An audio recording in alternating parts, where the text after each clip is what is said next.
தயாரிப்பாளர் கே ராஜன் அவர்கள் இறந்து போகிறதுக்கு முன்னாடி முந்தின நாள் இரவு அவர் தூங்காமல் செய்த சில விஷயங்களை பற்றி அவருடைய டிரைவர் அவர்கள் எமோஷனலாக பல விஷயங்களை ஷேர் பண்ணியிருக்காராம். அதோட விவரத்தை அந்த இதில் பார்க்க போகிறோம். கடந்த ஞாயிற்றுக்கிழமை மே 17ஆம் தேதி தமிழ் சினிமாவில் பிரபலமான தயாரிப்பாளர் இருந்த கே ராஜன் அவர்கள் சென்னை அடையாறு இருக்கக்கூடிய கூவாத்தில் குதித்து தற்கொலை பண்ணியிருக்காரு. இந்த விஷயம் தமிழ் சினிமா வட்டாரத்தில் பெரிய பரபரப்பையும் அதிர்ச்சியும் ஏற்படுத்தியிருக்கு அப்படின்னே சொல்லலாம். ஒரு கட்டத்தில் இவருடைய மரணத்தை பற்றி, இந்த விபரீத முடிவை பற்றி பல வதந்திகள் பரவுனாலும் அவங்க குடும்பம் சேர்ந்தவங்க அப்பாவுக்கு எக்கச்சக்கமானவங்க கடன் வாங்கிட்டு திருப்பி கொடுக்கல.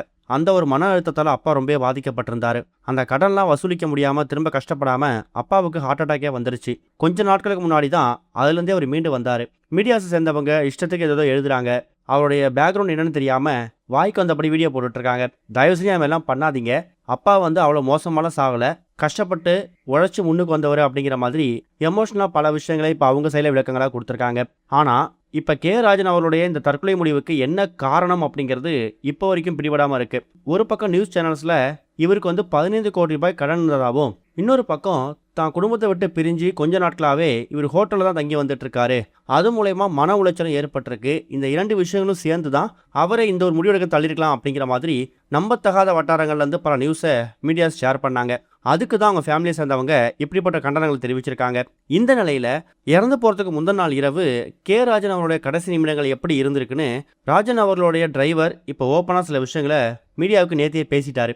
அதாவது எப்பவும் போல ரெகுலராக வாக்கிங் போகிற மாதிரி தான் காரில் ஐயா என்னை கூப்பிட்டு போக சொன்னார். காரை ஒரு நிப்பாட்டிட்டு பிரிட்ஜில் வாக்கிங் போனார். போனவர் ரொம்ப நேரம் திரும்பி வரலை. ஒரு கட்டத்தில் நான் ஐயாவை தேட ஆரம்பிச்சிட்டேன். கொஞ்ச நேரங்களுக்கு பிறகு அடையாறு ஆற்றுல ஒரு முதியவர் உடல் மிதக்கிறதா செய்தி வந்துச்சு. அதுக்கப்புறம் தான் அது ஐயா அப்படின்னு எங்களுக்கு தெரிய வந்துச்சுங்கிற மாதிரி சொல்லியிருக்காரு. இன்னொரு பக்கம் மே 17ஆம் தேதி அவர் இந்த முடிவை எடுக்கிறாருன்னா, மே 16ஆம் தேதி இரவு மாலை ஒரு 7-8 மணிக்கு, அதாவது சனிக்கிழமை, எப்பவும் போல டிரைவரை கூப்பிட்டுட்டு அதே பிரிட்ஜுக்கு போயிருக்காரு. போனது மட்டும் இல்லாமல் டிரைவரை பிரிட்ஜை விட்டு தள்ளி நிற்க சொல்லி அந்த பாலத்து மேல் நடந்து போனது மட்டும் இல்லாமல் தன்னோட இந்த விபரீத முடிவு எடுக்கிறதுக்கான சரியான இடத்தையும் அவர் தேர்ந்தெடுத்ததாகவும் இன்னொரு பகீர் செய்தி வெளிவந்திருக்கு. நேற்று ஈவினிங் ஐயா இந்த இடத்துக்கு வந்துட்டு போனார். ஆனால் மறுபடியும் இன்னைக்கு காலையில் வாக்கிங் போகணும்னு சொன்னார். எதுக்காக முந்தின நாள் இரவு மாலை நேரங்கள்லாம் அங்கே கூப்பிட்டாரு அப்படிங்கிறது எனக்கு ஆரம்பத்தில் கொஞ்சம் குழப்பமாக இருந்துச்சு. சரியாக ஒரு 8-9 மணிக்கு மேலே வந்தவர் அதுக்கப்புறம் கொஞ்சம் நேரங்கள்லாம் அந்த பிரிட்ஜிலேருந்து வந்துட்டு வீட்டுக்கு போகலான்னு சொல்லிட்டாரு. மறுநாள் ஞாயிற்றுக்கிழமை காலையில் வாக்கிங் போகும்போது அதே பிரிட்ஜுக்கு கார் எடுத்துகிட்டு போக சொன்னார். அப்போ தன்னோட முடிவை அவர் முதல் நாள் நைட்டே எடுத்துட்டார் அப்படிங்கிற மட்டும் தெரியுது. ஆனால் இதை பற்றி அவர் வெளில காமிச்சிக்கவே இல்லை. ரொம்ப இயல்பாக தான் இருந்தார்.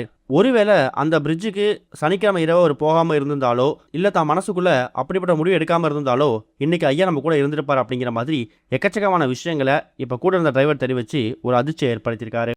இது வரைக்கும் கனெக்டிங் டிவிக்கு சப்ஸ்கிரைப் பண்ணனா மறக்காமல் சப்ஸ்கிரைப் பண்ணிக்கங்க. உடனடி அப்டேட்ஸ் பெறுவதற்கு நோட்டிஃபிகேஷன் பெல்லையும் கிளிக் பண்ணிக்கங்க.